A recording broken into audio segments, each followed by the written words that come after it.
¿Qué tal? ¿Cómo están? Buenas noches. Bienvenidos a Decisión Libre 2023, el espacio de entrevistas sobre elecciones de Guatevisión y Prensa Libre.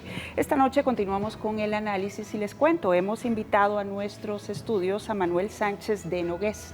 Él es jefe adjunto de la Misión de Observación Electoral de la Unión Europea en Guatemala y vamos a conversar acerca de esta observación, este trabajo que han hecho durante los últimos meses, pero también de lo que ha sucedido en las últimas semanas y que ha llamado la atención a nivel nacional e internacional. Así que buenas noches, bienvenido a Decisión Libre. Buenas noches, Alejandra. Gracias por la invitación. Gracias a usted por aceptar y bueno, cuéntenos cómo va el trabajo de la misión al día de hoy. Pues trabajando, no nos hemos ido en ningún momento, llegamos el 11 de mayo, aquí seguimos y estaremos aquí para observar la segunda vuelta del 20 de agosto. Vamos a traer a 40 observadores de largo plazo, que los empezaremos a desplegar en el país a partir del jueves, del viernes 28, y estarán en todo el país, en los 23 departamentos, en los 22 departamentos y en el Distrito Central habrán observadores de la Unión Europea, en equipos de 2, en parejas, que estarán observando lo que es la campaña electoral y los preparativos electorales por parte del TSE y de las juntas municipales y departamentales. Desde la fecha que ustedes llegaron al país, desplegaron diferentes grupos a nivel nacional. ¿Cómo ha sido esa labor? Bueno, hemos desplegado, nosotros llegamos en un equipo central, llegó al país el 11 de mayo, 2 semanas después desplegamos un equipo de 40 observadores de largo plazo que estaban para observar aquí lo que era la campaña electoral y los preparativos electorales para las elecciones legislativas y la elección presidencial, la primera vuelta, y una semana antes de las elecciones, del 25 de junio, desplegamos unos 44 observadores del corto plazo, que eran los que se encargaban de observar los procedimientos de apertura, votación y conteo de votos en las mesas de votación. A ellos se les unió una delegación del Parlamento Europeo, compuesta por 6 diputados europeos del Parlamento Europeo y observadores de países de la Unión Europea acreditados aquí como diplomáticos que también nos ayudaron y se unieron a la misión. Total fuimos unos 130 observadores. ¿Y al día de hoy cuántos hay en el país? Ahora mismo en el país está el equipo central y tenemos 3 equipos de observadores de largo plazo a los que se le va a unir a partir del miércoles, que empiezan a llegar, los 40 observadores de largo plazo que se agregarán a la misión y después, digamos, una semana antes de las elecciones de la segunda vuelta, desplegaremos otros 44 observadores de corto plazo. Digamos que repetimos el mismo despliegue que hicimos para la elección del 25 de junio, lo vamos a repetir para la segunda vuelta, la segunda vuelta del 20 de agosto. Ahora bien, ¿han mantenido el número previsto en sus planes de observación o ha variado según los acontecimientos? La misión nunca se iba a ir, la misión siempre se iba a quedar todo el tiempo, con más o menos personal, pero la misión se quedaba. A raíz de lo que, bueno, pues de este periodo que ha sido un poco, digamos, inusual, pues la misión decidió reforzarse, sobre todo para observar lo que eran las audiencias extraordinarias de escrutinios que ordenó la Corte de Constitucionalidad, que se hicieron aquí en la ciudad de Guatemala y que había que seguir, que eso no estaba previsto, evidentemente, en nuestro plan de observación, pero nos adaptamos a la situación y se quedaron aquí unos cuantos observadores para hacer el seguimiento a ese proceso. Usted dice no ha sido inusual, ustedes han emitido 3 comunicados, 4 comunicados, diferentes pronunciamientos. ¿Cómo ha variado la previsión que tenían en el inicio de la misión de observación y de lo que tenemos hoy día de cara a la segunda vuelta electoral? Vamos a ver, nosotros la misión de la Unión Europea emite siempre una declaración preliminar 2 días después de las elecciones, y de hecho emitimos una declaración preliminar el 27 de junio. En unas circunstancias, digamos, lo que se preveía era que no se emitiese ninguna otra declaración hasta 2 días después de la segunda vuelta presidencial. Las circunstancias han aconsejado que emitamos estos comunicados en momentos, clave de este proceso, ¿no? ¿Cuál ha sido el momento de lo que llevan hasta el día de hoy más difícil que han observado. ¿En qué momento las cosas han sentido ustedes que se han salido de lo que tenían previsto? Nosotros, a ver, somos personas con muchísima experiencia en observación electoral, con lo cual casi nada nos pilla de sorpresa, y de hecho todo lo que se ha hecho, digamos, responde a una metodología que siempre hemos seguido. O sea, no hay nada inusual, nada extraño en lo que hemos hecho hasta ahora. Incluso en la emisión de estos comunicados, que realmente no se suelen emitir, están previstos en la metodología que se hagan en circunstancias, digamos, cuando las circunstancias lo aconsejan. ¿En algún momento ustedes pensaron que el Tribunal Supremo Electoral no tomaría la postura que hoy día conocemos en cuanto a que se realice la segunda vuelta electoral? ¿Vieron algún riesgo en ello? No, digamos que nosotros lo que vemos es que el Tribunal Supremo Electoral convocó las elecciones el 26 de enero, creo que fue el decreto de convocatoria, y ya ahí señalaba los plazos y cuándo eran las elecciones. El 25 de junio la elección legislativa para la CEN local y la primera vuelta presidencial, y en caso de que fuera necesario una segunda vuelta presidencial para el 20 de agosto. Eso está en el decreto de convocatoria.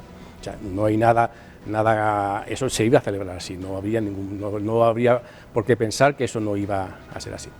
Y al día de hoy, de acuerdo a las manifestaciones que se han registrado, de hecho hoy se convocó a un paro nacional. ¿Cómo han observado ustedes el comportamiento de la población alrededor de los diferentes acontecimientos en esta segunda vuelta? Yo diría que, y no solo en Guatemala, es en todo el mundo, los ciudadanos muchas veces dan lecciones de ciudadanía y de democracia a sus políticos.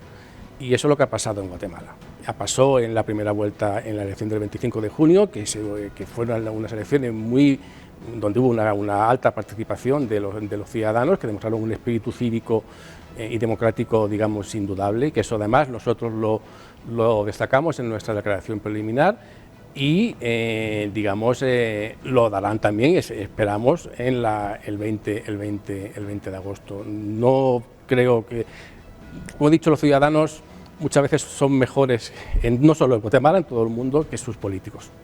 ¿Ustedes en algún momento vieron en riesgo la estabilidad democrática del país o creen que en este momento lo está?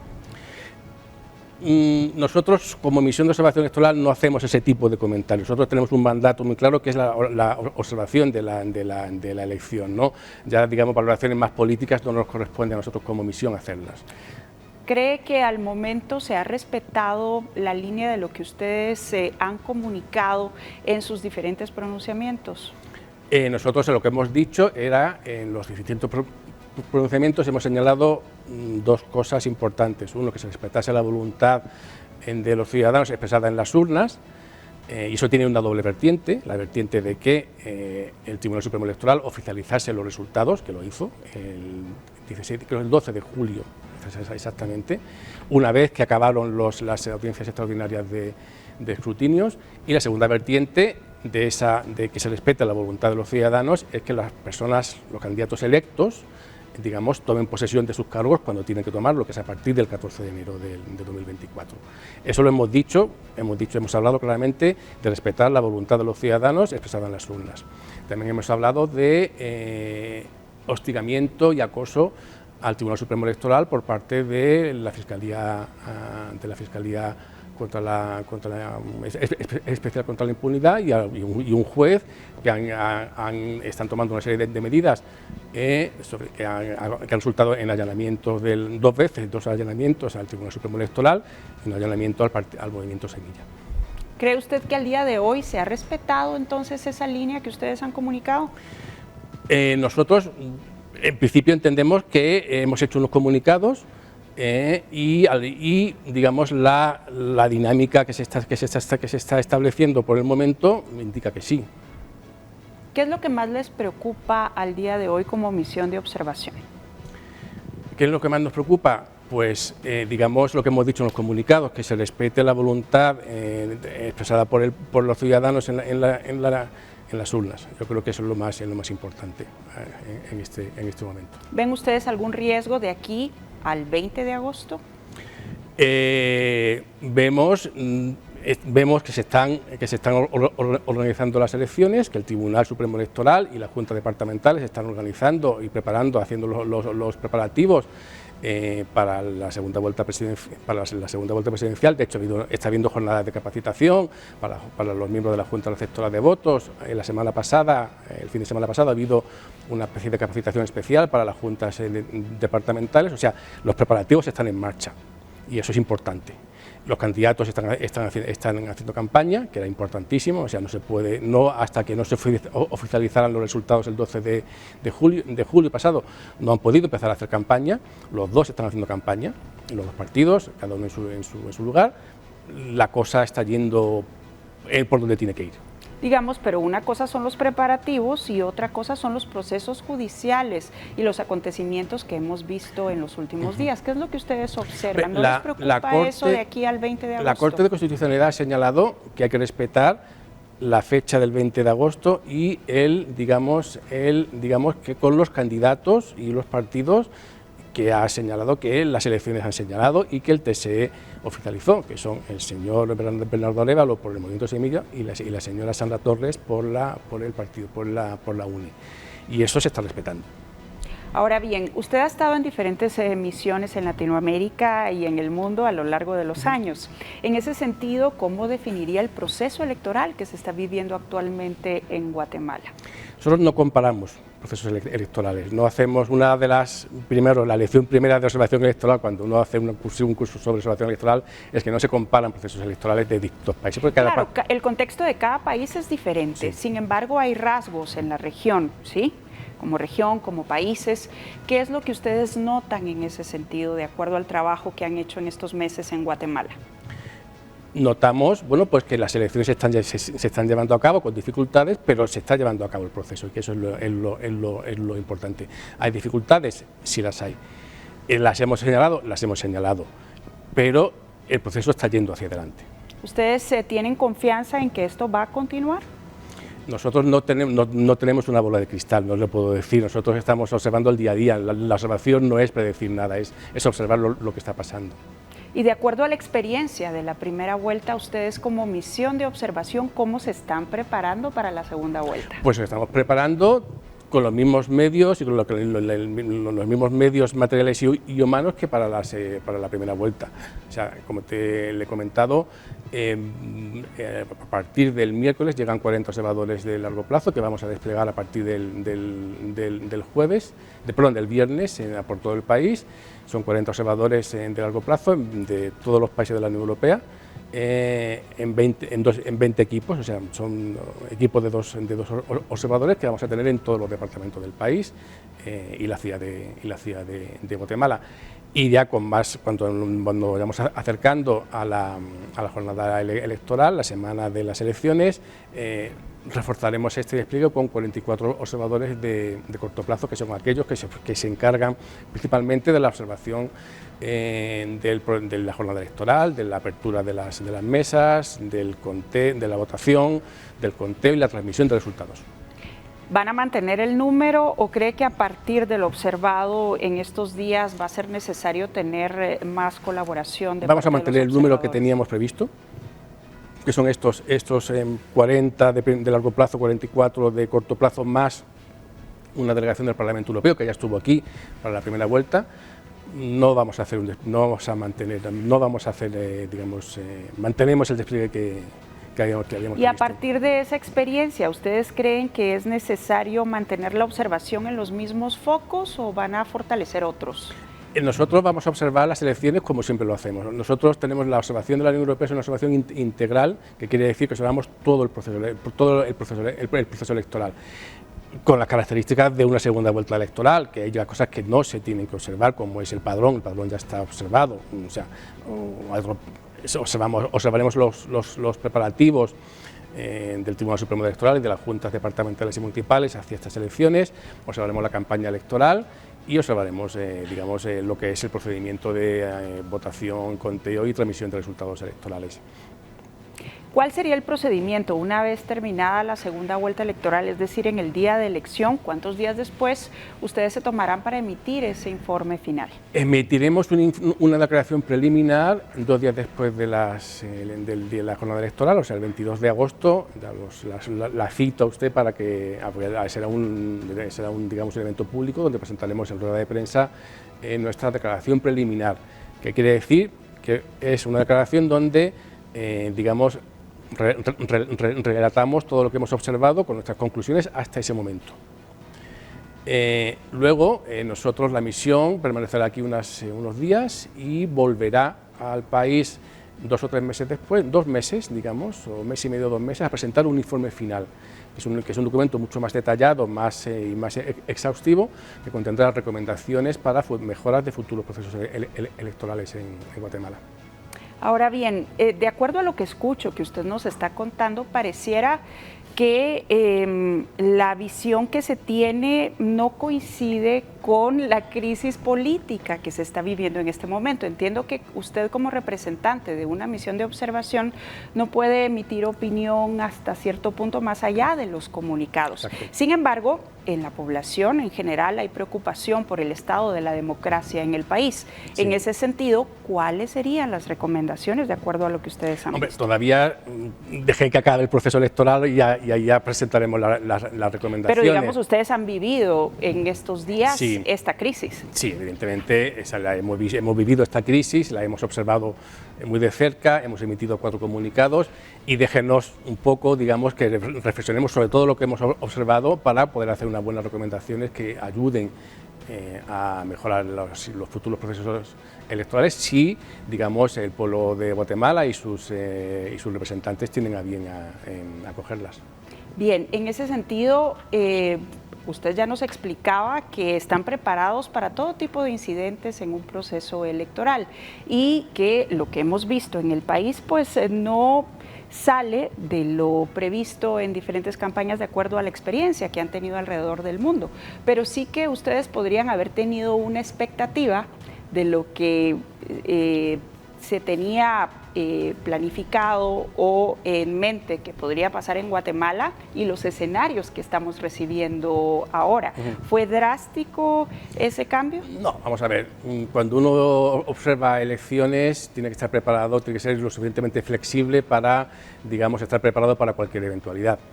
Y evidentemente nosotros ya, digamos, tenemos una especie de preparación interna que nos permite, digamos, adaptarnos, reaccionar y adaptarnos rápidamente a lo que está sucediendo. De hecho, bueno, pues emitimos esos cuatro comunicados, que es algo, digamos, que no suele ser así, que no suele ser, en circunstancias normales no hubiéramos emitido ningún comunicado. O sea, desde la declaración preliminar que presentamos el 27 de junio hasta la segunda declaración preliminar, tras la segunda vuelta electoral, tras la segunda vuelta presidencial, no hubiéramos hecho ningún tipo de comunicado, nada. Simplemente, digamos, eso denota que ha habido digamos, una situación particular y especial en Guatemala. Bien, para concluir con esta entrevista, cuéntenos, por favor, de acuerdo a lo que ustedes han observado, ¿qué recomendaciones le dan al ciudadano y también a las autoridades? Esto en la línea de los diferentes comunicados que han emitido. Al ciudadano, que acuda a las urnas. Creo que la democracia hay que ejercerla y hay que ejercerla, digamos, acudiendo a votar. Eso es lo principal, ¿no? A votar al candidato o candidata que ellos estimen, que el ciudadano estime conveniente y que le crea que colma sus expectativas. A las autoridades, pues que bueno, el Tribunal Supremo Electoral que prepare las elecciones como lo está haciendo y, digamos, y que se le deje trabajar tranquilamente, se le deje trabajar y se le deje organizar las elecciones sin ningún tipo de, digamos, intimidación o de hostigamiento externo. Y lo mismo lo diría para los partidos políticos y los candidatos que se están presentando a esta segunda vuelta.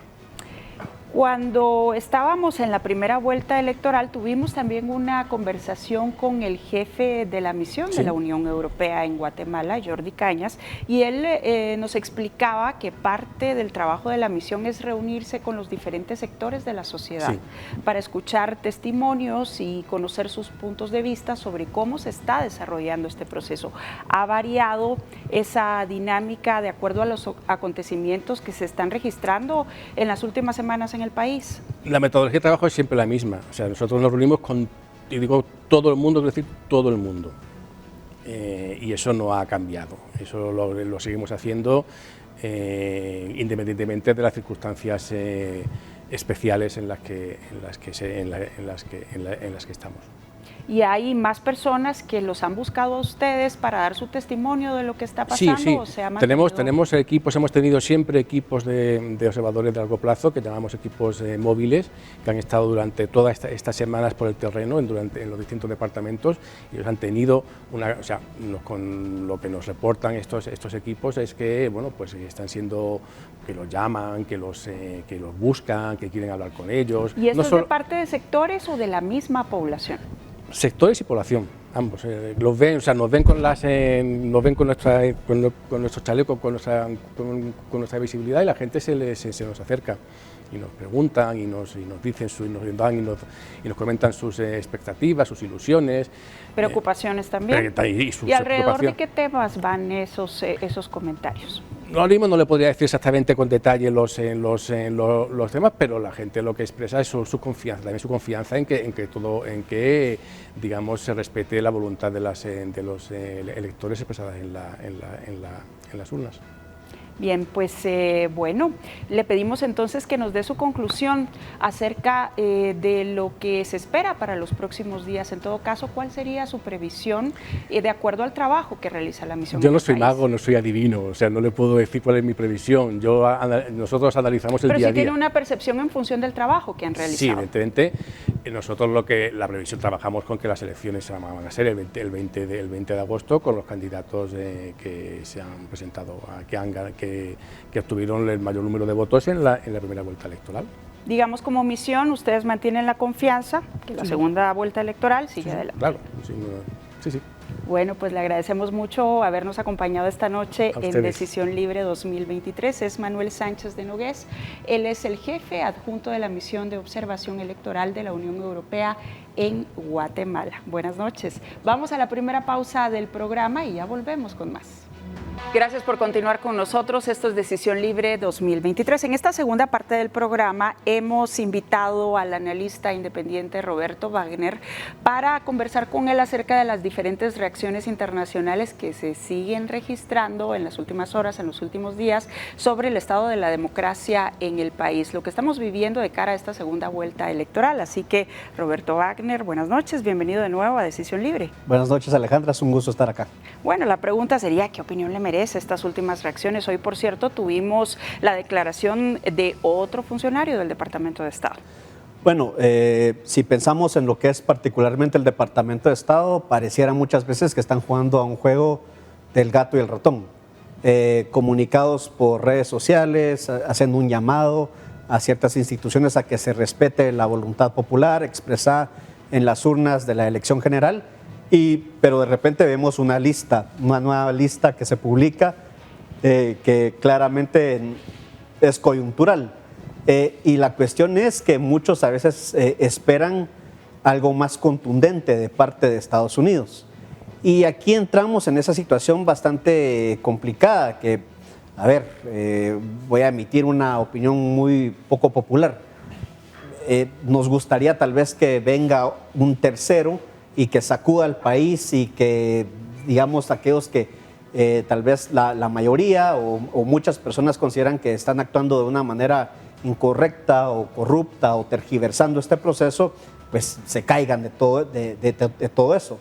Pero al final del día es una decisión unilateral y entonces a mí siempre me llama mucho la atención, Alejandra, que después de los comunicados que se hacen de la publicación de esa lista, que el secretario adjunto para asuntos... Estamos hablando de la lista Engel. Sí, para el secretario adjunto para asuntos del hemisferio occidental se reúna con el canciller para discutir ciertas cuestiones. ¿Qué fue lo que sucedió hoy? Brian Nichols se hace un pronunciamiento en su cuenta de Twitter contando que ha conversado con el canciller guatemalteco. Exacto, y entonces la cuestión es, al final del día, y como escuchábamos al jefe adjunto de la misión hace un momento, o sea, hasta qué punto también esto son llamados de atención a lo que está pasando, pero cada país tiene sus intereses y entonces nuevamente hasta qué punto eso de cierta forma es un llamado de atención a que se respete un proceso o también es cómo se interpreta de acuerdo a la población. Definitivamente hemos visto un montón de problemas en todo este proceso y el principal problema antes, durante y después del proceso ha sido la incertidumbre que él mismo ha generado.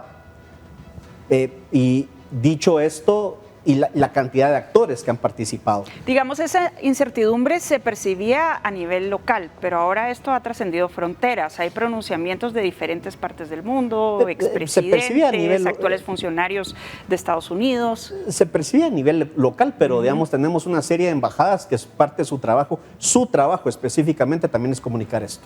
Y desde el año pasado deberían estar comunicando esto.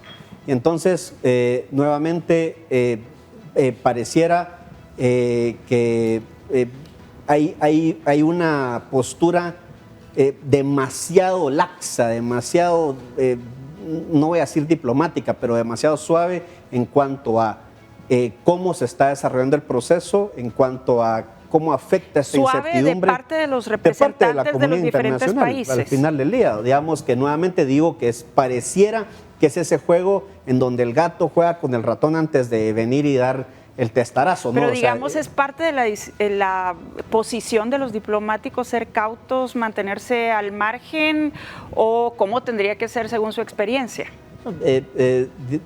Según mi experiencia, digamos, o como se podría esperar, de cierta forma, es hasta qué punto se va a respetar completamente un proceso y se va a decir, esto no nos gusta, o que se respete, como se dice, la voluntad popular, o hasta qué punto, nuevamente, mejor no digamos nada hasta que esto se resuelva. Y venir y decir, hacemos un llamado a las autoridades para que, digamos, se respete la voluntad popular, o venir y directamente decir... ¿Tomar acciones? Tomar acciones. ¿Cómo qué tipo de acciones? Por ejemplo, hoy un grupo de exfuncionarios del país, entre ellos la exfiscal general Telma Aldana, hicieron un pronunciamiento. Ellos pidieron a Estados Unidos y también a la Unión Europea sanciones más severas para Guatemala por la situación que se está viviendo a lo interno. Sí, nuevamente, y entramos al problema ahora de lo que es ya tomar acciones. ¿Qué tipo de acciones? Ajá. Acciones que al final del día van a perjudicar a la población guatemalteca o que van a perjudicar directamente digamos, a ciertas autoridades que algunos consideren que estén actuando de forma incorrecta. Porque podemos venir y hablar de suspender la cooperación internacional, una cooperación que por lo general es de Estado a Estado y que supuestamente tiene que llegar a la población del país, pero que si se hace eso, ¿hasta qué punto se afecta más bien a la población y no tanto a las personas que están siendo señaladas? Sí, en este momento no existió un pronunciamiento de parte de algún gobierno de tomar ese tipo de medidas, más bien han sido políticas. Sí, no? son medidas que nuevamente yo siento que al final del día existe una preocupación definitivamente, pero esa preocupación es más sobre lo que son los intereses de los países y se habla, por ejemplo, en Guatemala hablamos mucho cuando hablamos sobre respetar el proceso democrático, defender la democracia. Se está socavando la democracia en Guatemala. ¿Es la democracia un fin o es el proceso en el que estamos siendo? Y hablamos mucho sobre cómo la democracia en Guatemala es más bien electoral, pero después de ir a las elecciones no se participa, no se exige. Y la comunidad internacional muchas veces responde de esa misma forma.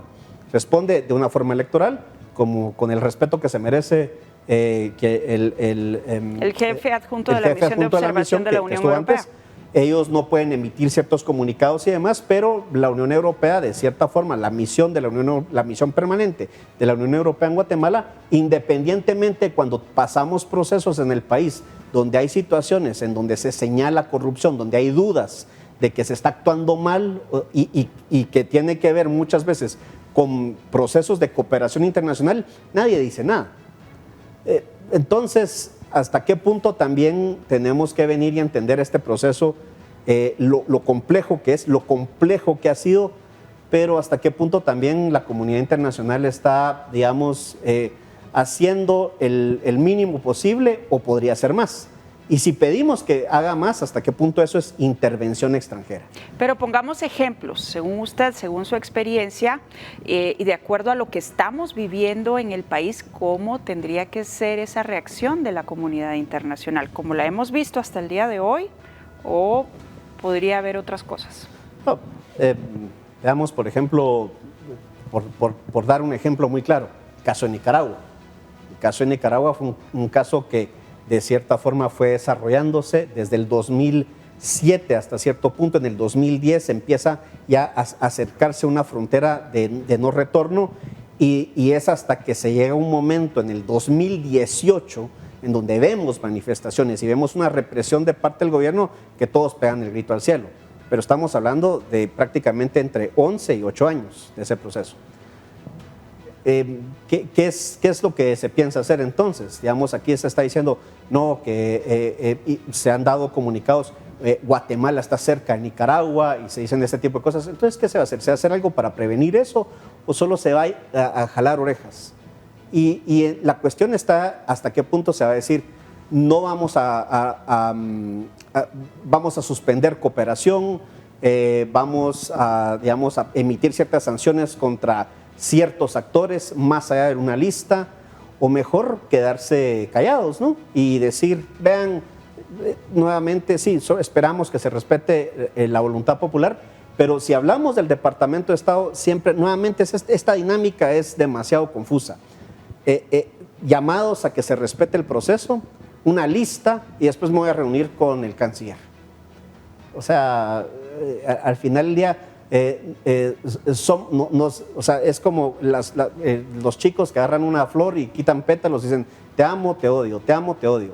Pero no hay cosas claras. Y eso exactamente, no hay una situación clara que al final del día, si criticamos nosotros a la incertidumbre que se ha generado de parte de ciertas instituciones en el proceso electoral aquí en Guatemala, la comunidad internacional, en mi opinión, en algunos, por lo menos en el caso del Departamento de Estado, tampoco está haciendo, está sumando más esa incertidumbre que aportando a que el proceso sea más certero. ¿Cuáles son los riesgos que se corren al día de hoy con relación a esas posturas que pueden tomar los diferentes países, la comunidad internacional? A ver, yo creo que el problema que tenemos es que si pensamos en Centroamérica y vemos cómo está la situación, todos nos encontramos en una situación bastante complicada. La última lista Engel que se emite es para Nicaragua, El Salvador, Honduras y Guatemala. O sea, entramos todos en el mismo saco. Pero la situación está de esa misma forma. La cooperación, las inversiones internacionales no lo ven de esa misma forma.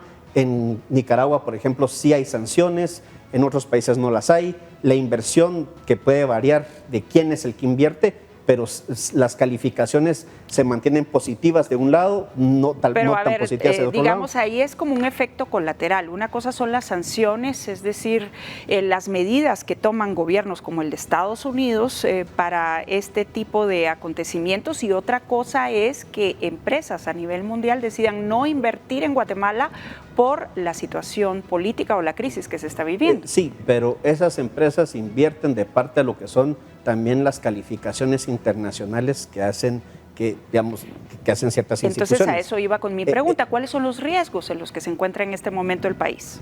El principal riesgo es ese, es la incertidumbre. Es, digamos, nuevamente, inversiones van a haber, la cuestión es qué tipo de inversiones van a venir. Y la incertidumbre que tenemos los guatemaltecos de que no podamos venir y decir, bueno, ¿qué es lo que va a pasar? Si se va a participar, digamos, que teníamos antes del proceso. ¿Quiénes van a participar durante el proceso? Los que van a participar después dicen, algunos no pueden, otros sí.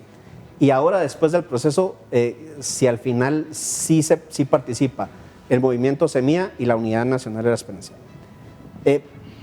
esa incertidumbre, eso que no sabemos después de lo que pase el 20 de agosto y poder venir y decir, este puede ser el panorama si queda uno o queda el otro, eso es lo preocupante en cuanto a que define realmente lo que preocupa a los guatemaltecos es qué nos toca, más allá de lo que tenemos que hacer, lo que hace el guatemalteco día a día, pero desde una perspectiva internacional es el tipo de inversión, el tipo de visión que se puede tener sobre el país, lo que vamos a traer, que si esta es una región caótica como otros países, digamos, que algunos pueden decir, esto es como Nicaragua, o que algunos puedan venir y decir, no, hay mayor certeza en Guatemala, porque a pesar de todo lo que pasó, se llevó a cabo un proceso democrático. Entonces, ese es el principal riesgo, pero al final del día creo yo que estamos viendo demasiadas voces a lo interno y a lo externo que en mi opinión muy honesta no están aportando a la certeza que quisiéramos todos los guatemaltecos que tenemos el derecho de emitir nuestro voto, de cómo hacerlo de una forma informada. Y eso creo yo que la comunidad internacional, no quiero generalizar, pero en cierta medida están cayendo en la misma trampa que la inacción de ciertas instituciones del país. ¿Y cómo sí podrían aportar? Es decir, ya vimos el escenario de lo que según usted no debería de estar pasando o no debería de ser la reacción, podría haber más.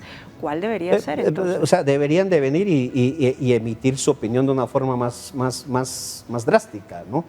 O sea, pero ahí volvemos a las sanciones, volvemos a limitación de cooperación pero económica. Por ejemplo, y eso trae otras consecuencias. Pero eso me permitiría a mí por lo menos saber qué puede pasar o qué no puede pasar. Insisto, dar comunicados en donde decimos, instamos a las instituciones, hacemos un llamado o tal vez exigimos, después sale una lista, después me junté con el canciller, no puedo opinar sobre política, solo observo y después de lo que pasa yo vengo y digo algo. Al final del día la comunidad internacional juega también es un juego de intereses políticos, en donde si las cosas no salen como les gustan, entonces ahí es donde vienen las sanciones, sin que sepamos. Si las cosas no van de acuerdo a lo que ellos quisieran, hasta qué punto también vienen y dicen, no, es que Guatemala dejó de ser una democracia, es una dictadura, y que son opiniones que se pueden dar muy libremente, y está bien, pero nuevamente, hasta qué punto no se respetan ciertos grados de reciprocidad, en donde, por ejemplo, cómo se puede actuar diplomáticamente sobre estos temas, hasta qué punto nuestros países pueden dar opiniones sobre las acciones de otros países, y hasta qué punto la comunidad internacional y las misiones de observación electoral vienen y tendrían que jugar un papel distinto como lo jugaron hace 30 años, Alejandra, que venían y decían claramente, esperamos que este proceso sea así en base a las leyes de este país, y si no se cumple, emitimos claramente nuestras, damos recomendaciones. Esto no se hizo así, aquí hubo un gran problema. Se sugiere que se haga de una u otra forma. O sea, ser más directos. Ser más drásticos, ser más directos, y más allá de que nos guste o no nos guste lo que digan, pero que digan algo. Al final del día estamos viviendo en un mundo de grises, como muchas de las posturas que algunas instituciones han tomado después de este proceso electoral. Bien, tenemos que ir a una pausa, pero ya volvemos entonces con las conclusiones del programa. En estos dos segmentos nos acompaña el analista independiente Roberto Wagner. Ya volvemos. Gracias por continuar con nosotros. Esto es Decisión Libre 2023, el espacio de entrevistas sobre elecciones de Guatevisión y Prensa Libre. Y bueno, en estos dos segmentos del programa nos acompaña el analista independiente Roberto Wagner. Con él estamos hablando de las diferentes reacciones internacionales que se han generado a partir de lo que está sucediendo con la democracia en el país. Hoy precisamente hubo otro pronunciamiento de un funcionario de Estados Unidos. Roberto, en todo caso, ¿cuáles son las previsiones para las siguientes semanas? Aún hay incertidumbre sobre lo que va a pasar con la segunda vuelta electoral, aunque el Tribunal Supremo Electoral ya dijo que se va a realizar. Hay un pronunciamiento también, una resolución de la Corte de Constitucionalidad, pero se mantiene la incertidumbre. Sí, es que ese es el gran problema. O sea, aparte, sumémosle primero que los guatemaltecos muchos guatemaltecos seguramente están pensando cómo votar. Algunos podrán decidir si van a ir a emitir su voto. Recordemos que el voto nulo alcanzó casi 1 millón en la primera vuelta. Entonces, ¿hasta qué punto se va a repetir eso? ¿Va a haber más abstencionismo? ¿O cómo se va a capitalizar ese voto nulo? Exactamente. O si vamos a ver, por ejemplo, las tendencias que hemos visto en los últimos años. Por tercera ocasión, Sandra Torres pasa a segunda vuelta. Las 2 anteriores la pierde. ¿Hasta qué punto se repite eso? ¿O será la tercera la vencida? Y eso, la gente está pensando en eso. Y la gente, lo que creo yo que, digamos, que es un momento de propuestas, y me encantaría, y creo que a todos nos gustaría tener propuestas, saber qué es lo que diferencia realmente al movimiento Semilla de la UNE, por qué deberíamos de darle el voto a Sandra Torres y por qué le deberíamos dar el voto a Bernardo Arévalo. La coyuntura ha desplazado la presentación de las propuestas sí se han presentado, pero las personas están más interesadas en conocer qué es lo que va a pasar con este proceso. Exactamente, o sea, nos perdemos mucho. Yo no voy a culpar a los medios por eso, porque es, como bien dice Alejandra, la coyuntura en donde decimos qué va a pasar. Vemos marchas, vemos manifestaciones que han sido pacíficas, vemos ciertos pronunciamientos de diferentes actores. Constantemente, aquí ustedes en el programa tienen analistas, pero que nuevamente se tiende a hablar más de qué es lo que puede pasar, y entonces se opaca lo que debería ser un proceso entre los 2 candidatos que esperemos que, digamos, estén en las papeletas de las urnas del 20 de agosto. Y entonces eso, nuevamente, para mí eso es lo que tergiversa mucho el proceso democrático, es esa ausencia de certeza sobre cómo se va a dar. Y en ese sentido es donde creo yo que también deberían de haber más llamados.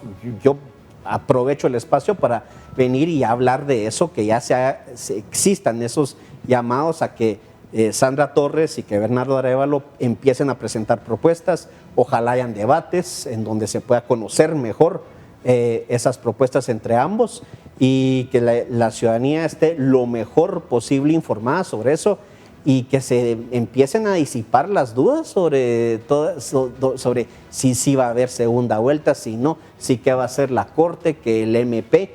O sea, toda esta situación realmente al final del día es lo que complica el panorama de cómo es que vemos el país, porque si seguimos en esa línea y se da la elección el 20 de agosto y posterior a esa elección seguimos con procesos judiciales, entonces nuevamente es como para que entremos al 2024 también sin saber exactamente, o que la gente haya dicho, bueno, yo voté, pero sin saber realmente, sin estar completamente informado de cuál es la propuesta por la que voté. Y para mí ese es el verdadero problema. Bueno, para ir concluyendo, Roberto, en cuanto a los pronunciamientos internacionales, ¿cuál es la perspectiva en los días que nos quedan antes de la segunda vuelta electoral? O sea, ¿va a depender del comportamiento de las instituciones locales, o ya los países que se pronunciaron lo hicieron y ahí se va a quedar? Yo quisiera que se quede ahí, para mí, pero nuevamente creo que, o sea, caemos todos en la trampa de la coyuntura. Caemos todos nuevamente en que sucede algo y uno siente que tiene que reaccionar, tiene que decir algo, entonces uno dice algo y entonces después nuevamente la noticia es un comunicado de la Unión Europea, un comunicado del Departamento de Estado, un comunicado del G13, y al final del día nos enfocamos más en eso y hay un discurso sobre eso y nos olvidamos de los temas importantes que le importan a los guatemaltecos. Y yo esperaría que de aquí en adelante ya no se den este tipo de situaciones, pero también entiendo a la comunidad internacional desde ese punto de vista, que sienten la obligación de dar comunicados, pero siento yo nuevamente, insisto, mi opinión es muy poco popular, pero son precedentes, son pronunciamientos muy unilaterales que al final del día Pero veámoslo ahora del otro lado, así intereses. brevemente para ir concluyendo, o sea, a las instituciones guatemaltecas, a los funcionarios guatemaltecos, o sea, ¿le dan la importancia que tendría este tipo de pronunciamientos o con el tiempo ha mermado eso? Por ejemplo, la lista Engel. Sí, esa es una muy buena pregunta y ahí sí estoy apelando a la bola de cristal. Me parece que a unos sí, a otros no.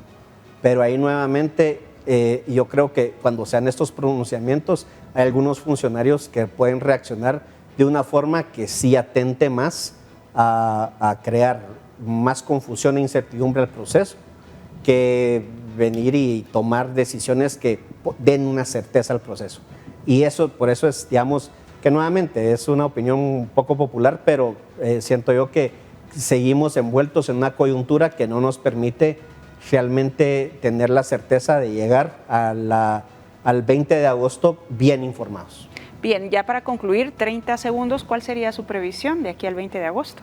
Yo esperaría que se empiecen a calmar las aguas, pero siento que cualquier reacción, cualquier postura de las diferentes instancias que se han pronunciado en esto, nacionales, las Cortes, el MP, el Tribunal Supremo Electoral, el mismo Ejecutivo, puede generar reacciones igual de la misma forma de parte de la comunidad internacional, más comunicados. Bien, pues Roberto Wagner, muchas gracias por habernos acompañado esta noche en Decisión Libre 2023 y a ustedes muchas gracias por su sintonía.